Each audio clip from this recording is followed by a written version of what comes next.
A maioria das pessoas que frequenta uma igreja toda semana ainda vai para casa com o mesmo coração ferido de sempre, e ninguém fala sobre isso. Existe um erro espiritual silencioso, tão enraizado dentro do cristianismo institucional, que passou a ser confundido com virtude. A ideia de que sofrer é sinal de fé, que carregar feridas emocionais em silêncio é prova de entrega a Deus, e que a cura da alma virá um dia, lá na frente, depois da morte. Enquanto isso, a dor emocional se acumula, o vazio interior aumenta, e milhões de pessoas continuam sorrindo no banco da igreja com uma tristeza profunda que não tem nem palavras para nomear. Isso não é espiritualidade, é conformidade disfarçada de fé. Aqui está a afirmação que vai incomodar muita gente. A instituição religiosa, ao longo de séculos, lucrou com o seu medo e insegurança. Não necessariamente com má intenção, mas o sistema foi construído de uma forma que precisa da sua dependência para funcionar. E o resultado disso está estampado na vida de quem, mesmo depois de anos de culto, oração e dízimo, ainda carrega uma dor na alma que nenhum sermão conseguiu tocar de verdade. O que você vai descobrir aqui não está nos bancos da maioria das igrejas, está em textos que foram enterrados no deserto egípcio por mais de 16 séculos, porque o que eles ensinavam sobre a cura emocional, sobre a centelha divina dentro de cada ser humano, tornava o sistema completamente desnecessário. E isso, convenhamos, nenhum sistema perdoa. Existe uma verdade que foi enterrada, literalmente, no deserto egípcio por mais de 16 séculos. Em 1945, um camponês chamado Muhammad Ali encontrou uma jarra de barro perto de Nag Hammadi, no Egito, e dentro dela havia textos que mudariam para sempre a forma como se entende a morte, a alma e o destino humano. O Evangelho de Filipe, o livro de Tomé e o Pistis Sophia não foram esquecidos por acidente. Foram suprimidos porque o que descreviam era poderoso demais para circular livremente numa época em que o medo e a insegurança eram as ferramentas mais eficientes de controle espiritual. Esses escritos chegaram até os dias de hoje carregando uma mensagem que a instituição religiosa oficial preferiu enterrar do que explicar. E quando alguém finalmente os lê, algo profundo se move por dentro.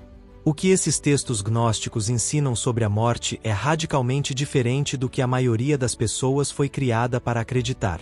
Para os gnósticos, a morte não é um tribunal divino onde uma autoridade externa pesa as obras de uma vida inteira e pronuncia uma sentença final.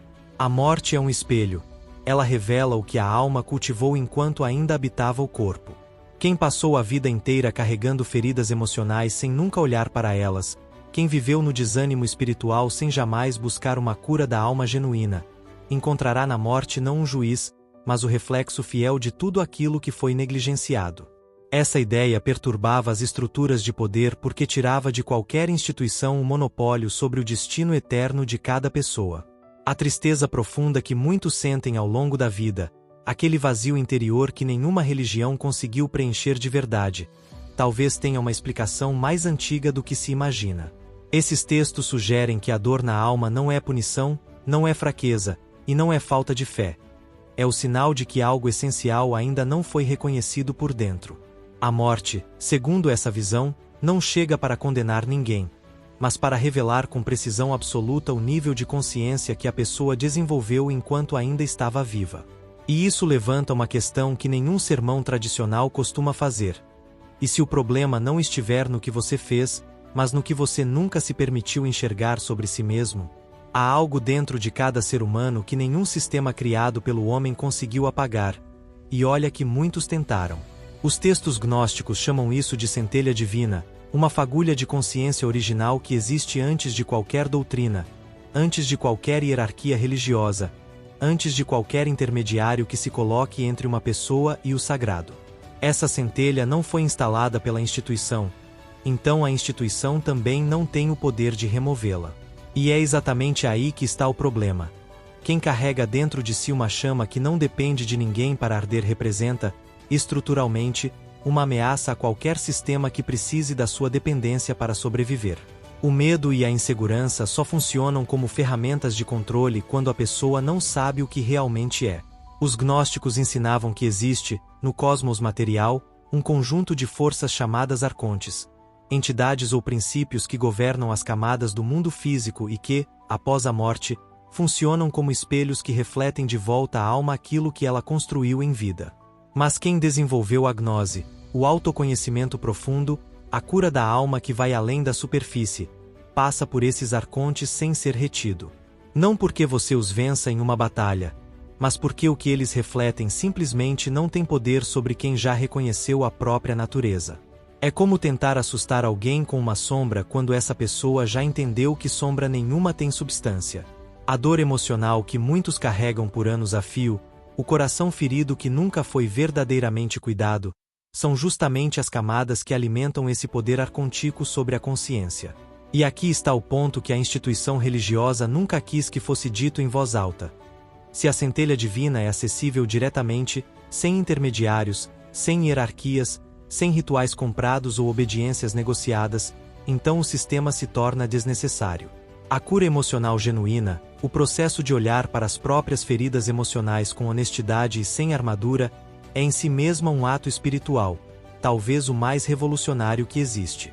Não é por acaso que esses textos foram declarados heréticos e ordenados destruídos.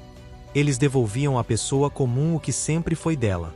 E quando alguém começa a perceber isso, algo muda por dentro de uma forma que nenhuma doutrina externa consegue reverter. O Evangelho de Filipe guarda uma das frases mais perturbadoras e libertadoras que qualquer texto espiritual já produziu. Quem não recebe a ressurreição enquanto vive, nada receberá ao morrer. Não é uma ameaça, é uma descrição. E ela vira de cabeça para baixo tudo o que a maioria das pessoas foi ensinada a esperar. Aquela ideia de que a vida é um período de provação e que o verdadeiro prêmio vem depois, lá na frente, depois da morte.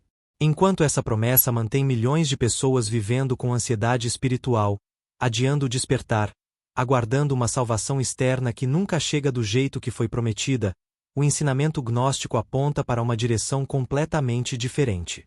A ressurreição não é um evento que acontece com o corpo depois que tudo acabou, é o que acontece com a consciência antes, aqui, agora, ainda em vida.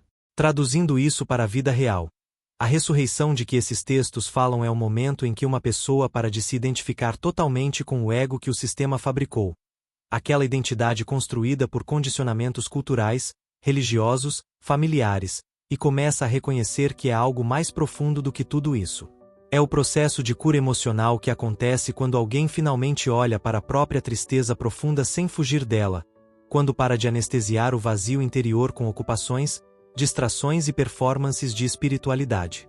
Práticas concretas como a meditação contemplativa, a escrita terapêutica diária, onde a pessoa registra o que sente sem censura, apenas para se ver com clareza, ou até mesmo a leitura de obras como O Poder do Agora de Eckhart Tolle ou A Voz do Conhecimento de Dom Miguel Ruiz, são pontos de entrada reais para esse processo que os gnósticos chamavam de despertar.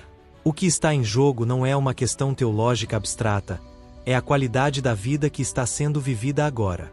Quem permanece completamente capturado pelo medo e insegurança, identificado com as camadas que o sistema construiu sobre quem é, carrega consigo uma dor na alma que não tem nome fácil, mas tem endereço certo.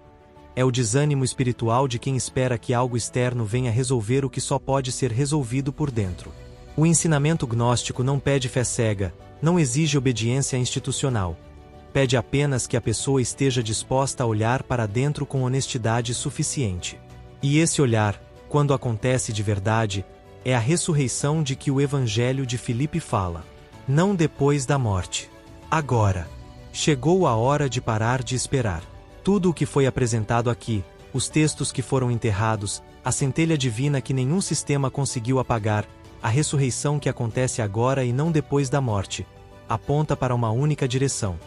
O caminho da cura emocional genuína começa quando a pessoa decide olhar para dentro com honestidade, sem armadura, sem performance, sem adiar mais. A ansiedade espiritual que tantos carregam não é falta de fé, é o sinal de que algo essencial ainda está esperando para ser reconhecido.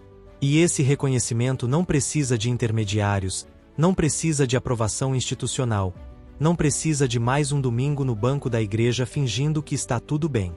Precisa, sim, de coragem. A coragem de olhar para o próprio coração ferido e decidir que a cura da alma é urgente, é possível e começa hoje. Então, antes de fechar esse vídeo, fica a provocação. Você está realmente vivendo, Ou está apenas esperando pela vida que prometeram que viria depois? Quantos anos a mais você está disposto a carregar essa dor na alma em silêncio, achando que é parte do processo espiritual, quando na verdade é o peso de um sistema que nunca quis que você se libertasse? O que mudaria na sua vida se você decidisse, a partir de agora, tratar as suas feridas emocionais com a mesma seriedade com que trata a sua fé? Escreva nos comentários, porque essa conversa precisa acontecer, e a sua experiência importa mais do que você imagina. Se esse conteúdo tocou em algo dentro de você, se inscreva no canal e ative o sininho, porque isso aqui é só o começo. Toda semana tem um novo fragmento desse mapa que foi apagado, um novo ângulo sobre tudo aquilo que o sistema preferiu manter escondido. Quem está disposto a acordar, não vai querer perder nenhum episódio.